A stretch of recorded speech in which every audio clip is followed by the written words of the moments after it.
Pagbasa mula sa unang sulat ni Apostol San Pablo sa mga taga-Tesalonika. Mga kapatid, hindi na kailangang isulat ko pa sa inyo kung kailan magaganap ang mga bagay na ito, sapagkat alam na ninyong ang pagdating ng araw ng Panginoon ay tulad sa pagdating ng magnanakaw. Kapag sinasabi ng mga tao, tiwasay at panatag ang lahat, biglang darating ang kapahamakan. Hindi sila makaiiwas sapagkat ang pagdating nito'y tulad ng pagsumpong ng pagdaramdam ng babaeng manganganak. Ngunit hindi kayo nabubuhay sa kadiliman, mga kapatid, kaya't hindi kayo mabibigla sa araw na yaon na darating na parang magnanakaw. Kayong lahat ay kabilang sa panig ng kaliwanagan, sa panig ng araw, hindi sa panig ng kadiliman o ng gabi. Kaya nga, kailangang tayo'y manatiling gising, laging handa at malinaw ang isip, di tulad ng iba. Tinawag tayo ng Diyos hindi upang parusahan, kundi upang iligtas sa pamamagitan ng ating Panginoong Hesukristo. Namatay siya para sa atin upang tayo'y mabuhay na kasama niya, buhay man tayo o patay sa kanyang muling pagparito. Dahil dito, patuloy kayong magpaalalahanan at magtulungan, tulad ng ginagawa ninyo ngayon. Ang salita ng Diyos. Makikita ang may kapal sa kanyang lupang hinirang. Tanglaw ko'y ang poon aking kaligtasan, kaya walang takot ako kanino man.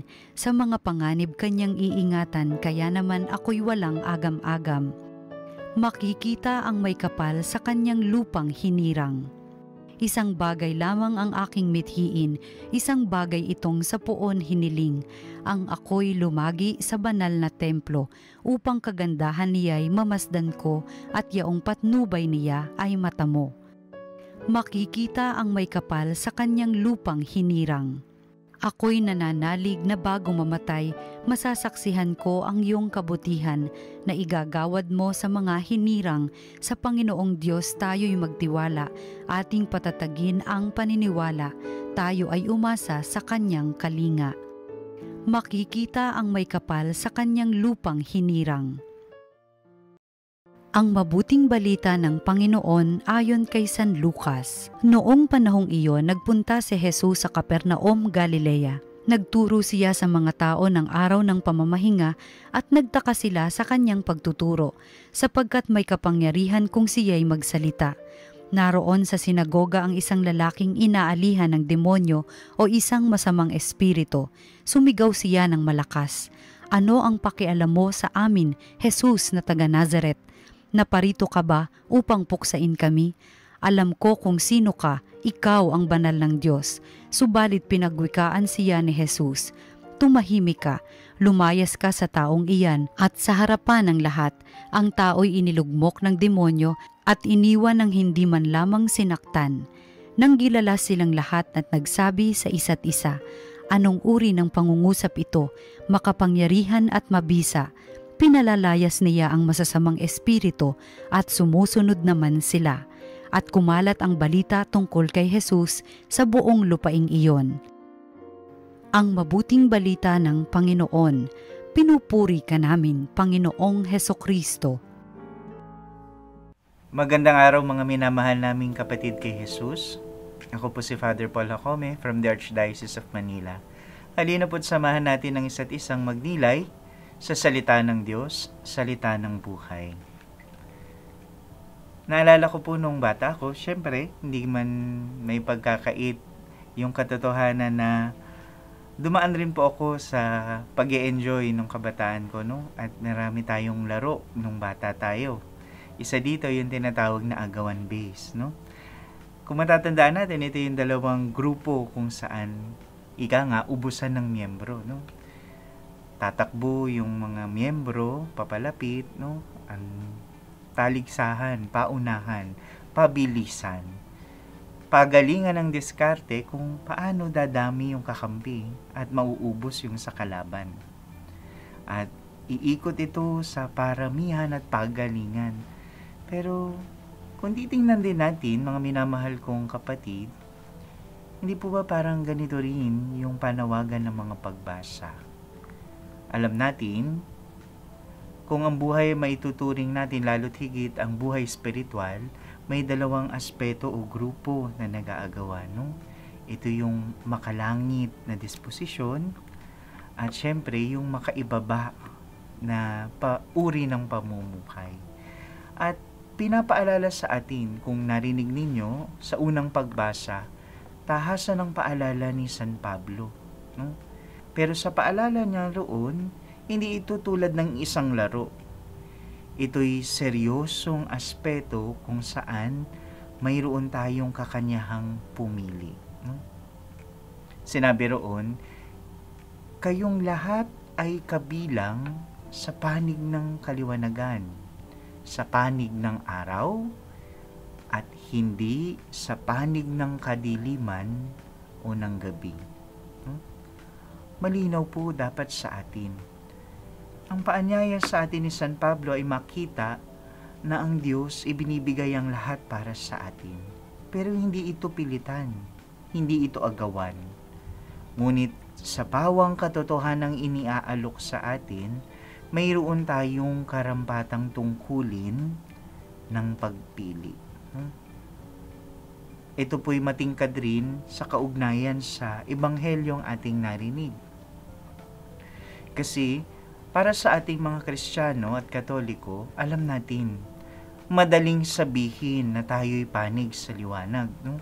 Pero hanggang saan lamang ba ang ating pagkakakilanlan pagdating sa ating pakikinig at pakikiakma doon sa mga panig sa liwanag? No?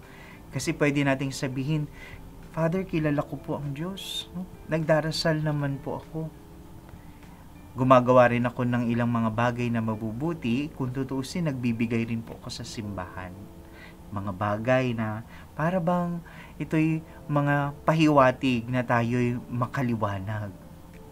Pero sinasabi din sa atin, sa Ebanghelyo, no, narinig natin, nang mas sinayan ng tao na inaalihan ng demonyo at naroon at nangusap yung demonyo, anong sabi niya? Alam ko kung sino ka. Ikaw ang banal ng Diyos. Ito'y pahiwatig rin sa atin, mga minamahal kong kapatid. Kung ang demonyo nga kilala ang Diyos.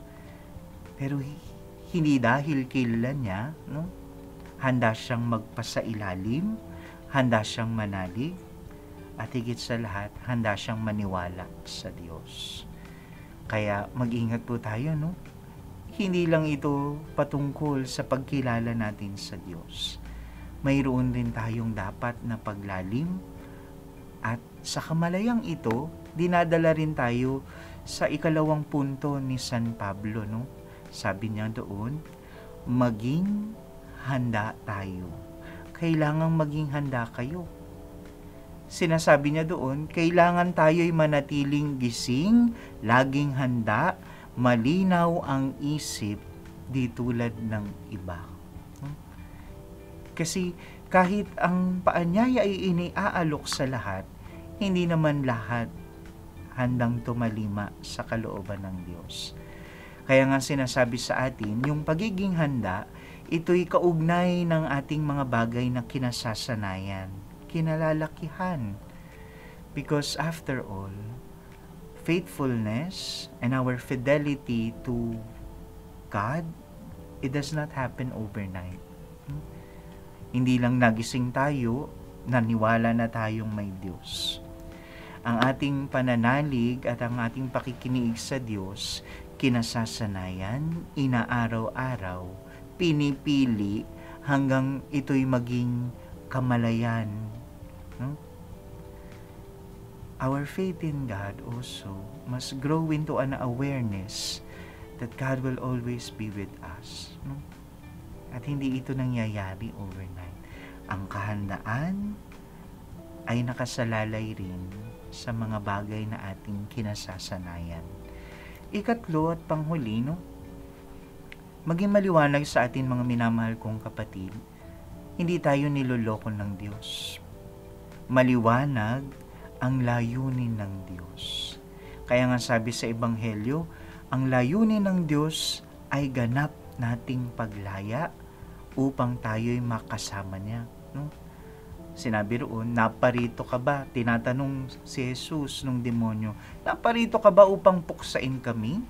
Alam namin kung sino ka, ikaw ang banal ng Diyos. Pero ano ang nais sabihin sa atin ng demonyo? No? Nais niya tayo'y mabaon sa ilusyon na kaya natin mag-isa, na hindi natin kailangan ng pagmamahal ng Diyos. Na para bang sinasabi sa atin, pwede naman nating baliwalain sapagkat kahit mag-isa ka, sapat ka na. Pero paalala sa atin, tinawag tayo ng Diyos hindi upang parusahan, kung hindi upang iligtas sa pamamagitan ng ating Panginoong Hesukristo. Yun ang tumpak na sinabi ni San Pablo sa unang pagbasa. Kaya may namahal kong kapatid, tingnan po natin, no? Saan na ba tayo dinala ng ating mga nakasanayan?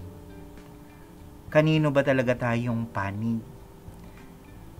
Bagamat ang paghahalin tulad natin ay para bang pag-aagawan sa dalawang panig, maging maliwanag sa atin, hindi tayo pinipilit ng Diyos.